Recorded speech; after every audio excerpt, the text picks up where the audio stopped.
नमस्ते, प्रणाम दोस्तों। मैं वैष्णवी, मैं पूजा। सभी का स्वागत बंदन है। आइए आप सभी के बीच एक बहुत प्यारा सा तुलसी मैया का गीत सुनाने जा रहे हैं। जैसा भी लगे कमेंट कीजिएगा, फुल वॉच के साथ सपोर्ट कीजिएगा।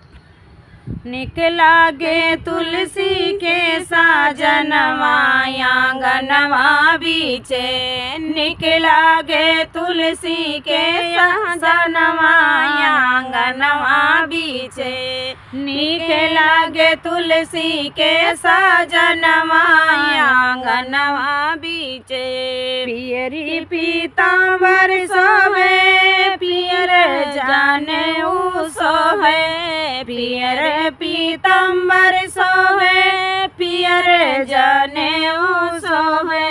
अंगूरी में शोभेला मुनरिया आंगनवा बीचे, अंगूरी में शोभेला मुनरिया आंगनवा बीचे।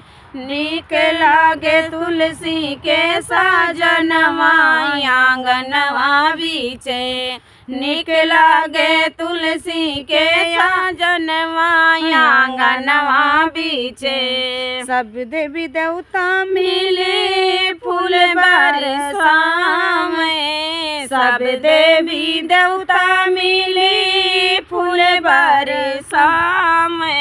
आजू बाटे तुलसी के लागनवा आंगनवा बीचे, आजू बाटे तुलसी के लागनिया आंगनवा बीचे। नीक लागे तुलसी के साजनवा आंगनवा बीचे। एक वारी राम जी बैठे, एक वारी लक्ष्मण, एक वारी राम बैठे, एक वारी लक्ष्मण। बिचवा में बैठी सीता मैया आंगनवा बीचे, बिचवा में बैठी सीता मैया आंगनवा बीचे। नीक लागे तुलसी के साजनवा आंगनवा बीचे, नीक लागे तुलसी के साजनवा आंगनवा बीचे।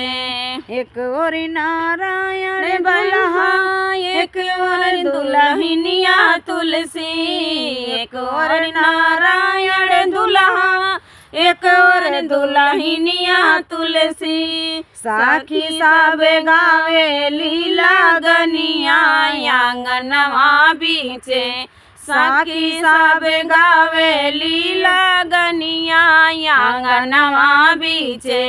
नीक लागे तुलसी के साजनवा आंगनवा बीचे, नीक लागे तुलसी के साजनवा आंगनवा बीचे।